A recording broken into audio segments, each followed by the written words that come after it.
श्री शिवाय नमस्तुभ्यम। हर हर महादेव। राधे कृष्णा। ओम नमो भगवते वासुदेवाय नमः। आ गए हैं हम आप सभी के लिए श्री पार्थेश्वर श्री शिव महापुराण कथा भाग 1 का सार लेकर के। यह कथा जो कि अभी इस स्थिति में दतिया में हो रही है सावन के महीने में, तो आप भक्तगण जरूर जाएं और कथा श्रवण करें और अपने जीवन को प्रतापमय बनाएं। तो आज की कथा का वर्णन करते हैं। गुरुजी ने हमें आज की कथा में बताया कि कैसे देवराज ब्राह्मण, जो कि ब्राह्मण था और ब्राह्मण होने के बाद भी अच्छे कर्म नहीं कर पाया और उनको फिर भी बाबा का धाम मिला। दूसरे में बताया कि कैसे मैया उमा ने अपनी बेटी मंदोदरी को ज्ञान दिया था कि पार्थिव शिवलिंग बनाने से क्या पुण्य मिलता है। फिर वर्णन किया कि कैसे मंदोदरी ने मैया सीता को पार्थिव शिवलिंग बनाने का स्मरण ज्ञान दिया। तो आइए देखते हैं आज की कथा के पूरे यह वर्णन और जो उपाय गुरुजी ने हमें आज की कथा में बताए हैं वह सब इस वीडियो में आपको मिलेंगे। आशा है आपको बहुत पसंद आएंगे। पसंद आए तो प्लीज़ चैनल को एक बार लाइक शेयर सब्सक्राइब करना बिल्कुल मत भूलिएगा। और बाकी आपकी इच्छा है, आप ऐसे ही मुझे प्यार देते रहिएगा। तो चलिए, ये प्यार जो है वो बाबा बस मुझे दे रहे हैं और कुछ नहीं है। आप सभी की जो मुझे प्यार दे रहे हैं वो आप सभी मेरे बाबा के स्वरूप में आते हैं और मुझे प्यार दे करके चले जाते हैं। आप सभी का बहुत बहुत धन्यवाद है। तो चलिए पहले वर्णन करते हैं कि कैसे देवराज ब्राह्मण को मुक्ति मिली थी। देवराज नाम के जो ब्राह्मण थे लेकिन कभी भी उन्होंने कोई भी अच्छा कर्म नहीं किया था। कभी भी किसी की ना वह एक लोटा जल चढ़ाने के लिए गए, ना वो किसी पूजा पाठ में लगे रहते थे, सिवाय क्या करते थे, चोरी करते थे। मंदिरों में जाकर के चोरी करते थे। एक दिन जो उनका अंतिम समय दिन था, वह उस दिन बाबा भोलेनाथ के शिवालय गए थे चोरी करने के लिए। एक वेश्या को हार देना था, उसके लिए चोरी करने के लिए गए थे। जैसे ही शरीर में ताप बहुत बढ़ने लगा, जैसे ही शरीर में ताप बढ़ने लगा बहुत ज़्यादा, तो मंदिर के अंदर प्रवेश किया। मंदिर में एक गुरुजन थे, वह शिव महापुराण की कथा का पाठ श्रवण करा रहे थे सारे भक्तों को। देवराज को देख करके यह क्रोध आ रहा था, क्योंकि एक तो शरीर में ताप हो रहा था और दूसरा वो पूजा पाठ करते नहीं थे। क्रोध आ रहा था और बार जो संत थे उस शिवालय में वह एक नारा लगा रहे थे, हर हर महादेव हर। यह नारा लगा रहे थे। तब उन्होंने देखा तो वह शिवालय से बाहर एक बेलपत्र का पेड़ था, उसके नीचे जाकर के विश्राम करने के लिए बैठ गए।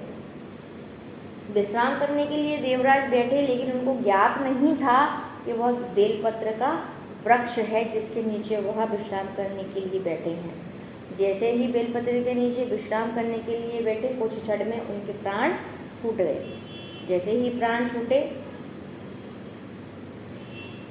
बाबा भोलेनाथ नंदी को लेकर के उनको लेने के लिए आ गए।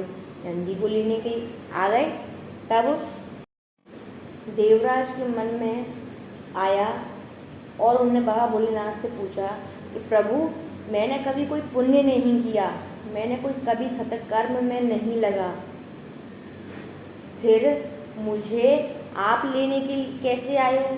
तब बाबा भोलेनाथ ने बताया कि यह तुम्हारे कर्मों का फल नहीं है, यह तुम्हारी माता के कर्मों का फल है। वह प्रतिदिन एक लोटा जल लेकर के मेरे शिवालय आती हैं, मुझे अर्पित करती हैं। यह उनके कर्मों का फल है, जिसके चलते आपको मैं लेने के लिए आया हूँ। ऐसे जाकर के देवराज ब्राह्मण को मुक्ति मिली, बाबा भोलेनाथ के धाम पहुँचे थे। आगे वर्णन आया कि मंदोदरी ने अपनी मैया से यह संवाद पूछा था कि पार्थिव शिवलिंग का फल क्या है। यह संवाद क्यों पूछा था? जो मंदोदरी की माता थी उमा, उमा माता, उनका प्रतिदिन का एक नियम था कि वह प्रतिदिन एक शिवलिंग का निर्माण करती थीं और वह जो पार्थिव शिवलिंग का निर्माण करती थीं उसमें कुछ मिट्टी लाती, कुछ माखन मिलाती, कुछ गोबर, गाय का गोबर उसमें मिलाती और उससे एक पार्थिव शिवलिंग का निर्माण करती थीं। निर्माण करके पूजन करती थीं। उमा से मंदोदरी ने पूछा कि माँ, ये पार्थिव शिवलिंग बनाने का फल क्या है? तब मंदोदरी से उमा ने बोला कि पुत्री, तुम क्या चाहती हो, क्या तुम्हें चाहिए, बताओ मुझे। तब मंदोदरी ने माँ से कहा कि अगर कोई स्त्री, वैसे सारी स्त्रियां चाहती हैं कि वह सौभाग्यवती होकर के जाएं, अपने पति से पहले वह चली जाएं, लेकिन अगर कर्मवश वह नहीं जा पाती हैं, कर्मवश, तो उसका फल क्या है? क्या पार्थिव शिवलिंग बनाने से कोई फल मिलता है? तब उमा ने अपनी पुत्री को उत्तर देते हुए बोला कि पुत्री, पार्थिव शिवलिंग का निर्माण जो स्त्री प्रतिदिन करती है, बाबा भोलेनाथ की पूजन करती है, आराधना करती है, निर्मल मन से करती है, भाव से करती है, इस जिस युग में वो है उस युग का नहीं पता, लेकिन क्योंकि कर्म गति को कोई नहीं रोक सकता है, जो आप भोग के आए हैं, करके आए हैं, वो हमें भोगना ही पड़ेगा, वह हमें भोगना ही पड़ेगा। लेकिन जो स्त्री प्रतिदिन बाबा भोलेनाथ की आराधना पूजन करती है पार्थिव शिवलिंग बना करके, वह उस जन्म को छोड़ करके अगले जितने जन्म भी अगर लेती है तो वह कभी वैधव्य नहीं होती है, कभी भी वैधव्य नहीं होती है। ऐसा उमा ने अपनी पुत्री को बताया। आगे वर्णन आया कि मैया सीता को रावण बलपूर्वक जब ले गए थे तो जो त्रिजटा, विभीषण की बेटी त्रिजटा, जो आज भी पूजी जाती हैं, मेरे काशी विश्वनाथ में जो गणपति बाबा का मंदिर है उसमें मेरी त्रिजटा मैया का पूजन किया जाता है। क्यों? क्योंकि उन्होंने मैया सीता की माँ बन करके उनकी सेवा करी थी। त्रिजटा क्यों करी थी? क्योंकि त्रिजटा जो था उनको ऐसा सौभाग्य क्यों मिला था, किसी और को क्यों नहीं मिला था? क्योंकि त्रिजटा बाबा भोलेनाथ की आराधना, बाबा भोलेनाथ की पूजन बचपन से करती आई थी। उन्होंने बाबा भोलेनाथ से वरदान मांगा था कि मुझे मैया सीता को अपनी बेटी की तरह रखना है, इसलिए मैया त्रिजटा की पूजन आज भी काशी में होती है। त्रिजटा ने अपनी ताई जी से बोला, मंदोदरी से बोला कि ताऊ जी, बड़े पापा, मैया को, सीता मैया को जो ले आए हैं बलपूर्वक, वह स्त्री कोई साधारण स्त्री नहीं है। तब उनकी बड़ी ताई जी ने बोला कि मुझे आप सीता मैया के पास लेकर के चलो। सीता मैया के पास जब वह लेकर के गई, मंदोदरी ने सीता मैया से क्षमा मांगी कि मेरे पति आपको बलपूर्वक इधर ले आए हैं, मुझे क्षमा कर दो और मैं भी इसमें कुछ नहीं कर रही हूँ। तब मैया सीता ने बोला कि कोई बात नहीं है, किसी के कर्मों को कोई भी नहीं बदल सकता है।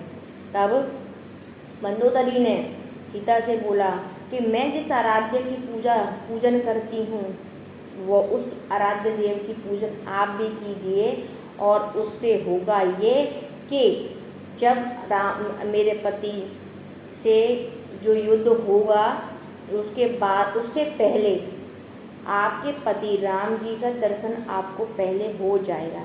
सीता मैया ने बोला कि ऐसे मैं यहाँ रावण की कैद में हूँ, मैं यहाँ, मेरे पास यहाँ पूजन के लिए कुछ नहीं है, मैं कैसे पूजन करूँगी और किसकी पूजन करने से मुझे मेरे आराध्य का, मेरे स्वामी का मुझे दर्शन हो जाएगा। तब मंदोदरी ने बोला कि आप अशोक के वृक्ष के नीचे रह रहे हो, आप उसी के नीचे, कंकर शंकर होता है, एक कंकर को अगर शंकर मान करके प्रतिदिन पूजन करोगे, जो कुछ नहीं है आपके पास, विनती पूर्वक हाथ भी जोड़ोगे, हर हर महादेव भी बोलोगे, उसमें ही मेरे बाबा प्रसन्न हो जाएंगे और आपको एक बार आपके स्वामी का दर्शन अवश्य रूप से हो जाएगा। यह संवाद सुन मैया सीता ने पूजन किया, प्रतिदिन करती रहीं और युद्ध से पहले राम जी के दर्शन मैया सीता को हुए। मेरे बाबा भोलेनाथ की महिमा बहुत अपार है, बहुत महान है।